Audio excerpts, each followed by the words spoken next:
छत्तीसगढ़ महामारी की, माँ सरस्वती की। नमस्ते शारदे देवी सरस्वती मती प्रदे प्रसीद मम जीवहाग्रे सर्वविद्याप्रदा भव। या कुन्देन्दुदोषारहारधवलाया सम्भ्रमस्तावृता या व्यसना या ब्रह्माच्युतशङ्करप्रभृतिः देवैशदा वन्दिता सा मम पातु सरस्वती भगवती विशेषजाड्यापः। उपस्थित यहाँ हमारे बड़े ही प्रिय भुवनेश्वर बघेल जी, सम्माननीय चांतारे जी एवं इस क्षेत्र के समस्त जनप्रतिनिधिगण, साथ ही शाला के प्राचार्य महोदय एवं समस्त शिक्षक शिक्षिकागण एवं उपस्थित समस्त मातृशक्ति, समस्त मेरे भाइयों मित्रों दोस्तों, आप सभी लोगों को सादर प्रणाम, जय जोहार। और मेरे विद्यालय के सारे नन्हे मुन्ने बालकों, बच्चियों, भाइयों,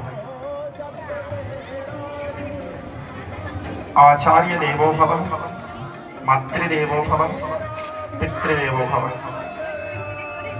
विद्यार्थी के जीवन में सबसे महत्वपूर्ण है गुरु। गुरु साक्षात पर नमः। सुभाषिता जी में शायद आप लोगों को पाठ्य पुस्तक में है या नहीं है, या शायद अभी नहीं पढ़े होंगे, ऐसा भी हो सकता है। मैं जब था तो मेरे सुभाषितानी में एक श्लोक था, पुस्तकस्ते या विद्या पर हस्ते गते धर्म कार्य काले समुत्पन्ने नसा विद्या न तत्धनम। पुस्तक से पढ़ा हुआ विद्या और दूसरे के हाथ में गया हुआ धन, समय पड़ने पर ना तो वो विद्या काम आता है, ना तो वो धन काम आता है। कारण पुस्तक से पढ़ के कोई व्यक्ति विद्वान नहीं बन सकता, और यदि पुस्तक से पढ़ के ही व्यक्ति विद्वान बन जाते तो गुरु की आवश्यकता क्यों पड़ती। सीधा हम विद्यालय आते और विद्यालय आकर के विद्यालय में से कोई शिक्षक नहीं रहते, हम पुस्तक पढ़ते। शिक्षक रहते हैं तब वो बताते हैं बेटा ये अ है, वो अ लिखा पुस्तक में है, वो अ को बताने वाले ही शिक्षक हैं, गुरु हैं। आ है, ये ई है, ये ऐ है, इसको बताने वाले ही गुरु हैं। इसलिए जीवन में गुरु आवश्यक है। द्वारा पीटा गया और सोनार के द्वारा ठोका गया, ये सब चीज एक दिन आभूषण बनते हैं। ठीक है, ये सब चीज एक दिन आभूषण बनते हैं। यदि सोनार ठोकेगा ही नहीं तो सोना बिस्किट रहेगा, एक लट्ठा रहेगा सोना का। वो आभूषण तभी बनेगा जब सोनार उसको ठोकेगा। किसी बच्चे को जब गुरु डांटेंगे, क्योंकि गुरु के डांट में भी प्रेम छिपा रहता है, गुरु के डांट में भी प्रेम छिपा रहता है, स्नेह छिपा रहता है, उस बच्चे के भविष्य छिपा रहता है। तो गुरु के वचनों में अटूट श्रद्धा होना चाहिए। गुरु जी हमको कोई शिक्षा दे रहे हैं तो गुरु जी की शिक्षा देते समय लगन होना चाहिए, एक लगन से हम उसको श्रवण करें। और विद्यार्थी हो चुकी सभी लोग, इसलिए विद्यार्थियों के लिए एक महत्वपूर्ण चीज यह है, विद्यार्थियों के अंदर में 5 गुण होना चाहिए। हर विद्यार्थी के अंदर में कौन से 5 गुण होना चाहिए? काक चेष्टा, बको ध्यान, श्वान निद्रा तथा वचन, अल्पाहारी, गृह त्यागी, विद्यार्थी, पंचलक्षणम। बच्चे के अंदर में सबसे पहले गुण होना चाहिए काक चेष्टा, कौवा के समान चेष्टा। तुम लोग कभी कौवा को देखे होंगे बच्चे लोग? कौवा जब किसी चीज को देखता है, समझने की कोशिश करता है, तो उस समय उसके ध्यान को देखना, कितना एकाग्र चित्त होकर के कौवा किसी भी चीज को जानने की जिज्ञासा उसके अंदर में रहता है, चेष्टा रहता है। तो हमारे भीतर में, एक विद्यार्थी के भीतर में ये चेष्टा होना चाहिए, काक चेष्टा, कौवा के समान चेष्टा। बको ध्यानम, दूसरा हमारा गुण होना चाहिए बकुला के समान ध्यान। बकुला को आप लोग देखना, बकुला जब पानी में खड़े रहते हैं, तालाब में खड़े रहते हैं, नदियों में, सरोवर में खड़े रहते हैं, तो खड़े रहते समय बकुला एक पैर में खड़ा हो जाता है, हिलता भी नहीं अपने स्थान से। सामने चल रहे हुए जीव जंतु को ऐसे प्रतीत हो रहा है मानो ये कोई झाड़ी है, वो महसूस भी नहीं कर पाती कि यहाँ बकुला खड़ा है, और बकुला तुरंत फिर उसका शिकार करता है। अपने लक्ष्य को प्राप्त करने के लिए विद्यार्थी के अंदर में बकुला के समान ध्यान होना चाहिए, ये दूसरा गुण, काक चेष्टा, बको ध्यान। तीसरा श्वान निद्रा, कुत्ते के समान नींद होना चाहिए। तुम लोग कभी किसी कुत्ते को देखे होंगे, सोए रहते हैं, यदि हम कुत्ते के बगल से गुजरते हैं, वो कितना भी गहरा नींद में रहे, कुत्ते को चिल्लाने के, मारने के, डांटने की जरूरत नहीं पड़ता। यदि हम उसके बगल से गुजर भी गए, हमारे पैर के आहट सुन के कुत्ता उड़ जाता है।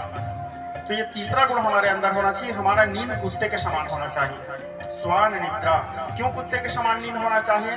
क्योंकि यदि हम ज्यादा सोएंगे तो आलस्य आएगा, और आलस्य ही मनुष्य के विकास का सबसे बड़ा शत्रु है। यदि हम उज्जवल भविष्य को प्राप्त करना चाहते हैं, यदि हम ज्ञान प्राप्त करना चाहते हैं, यदि हम विद्या प्राप्त करना चाहते हैं, यदि हम अपने नाम को रोशन करना चाहते हैं, तो सबसे पहले तो आलस्य का त्याग करना आवश्यक है, क्योंकि आलस्य मनुष्य के जीवन का सबसे बड़ा शत्रु है। तो हमारा क्षणिक नींद होना चाहिए, कितने भी गहरा नींद में हम सो रहे हैं। हमारा अभ्यास ऐसे हो कि यदि हमको सुबह 4 बजे आकर के हमारे पिताजी एक बार आवाज दे दी, वहाँ एक बार आवाज दी, उठो बेटा, तो तत्काल हम बिस्तर छोड़ करके उठ जाएं। श्वान निद्रा तथैव च अल्पाहारी। भोजन भी हमको अल्प भोजन ही करना चाहिए। सुबह भोजन किए, और सुबह तो खैर आप पेट भर भी भोजन कर लो, विशेष करके रात्रि काल में भी बच्चे भोजन कर रहे हैं तो थोड़ा अल्प भोजन करें, क्योंकि यदि हम ज़्यादा भोजन करेंगे तो अपच होगा।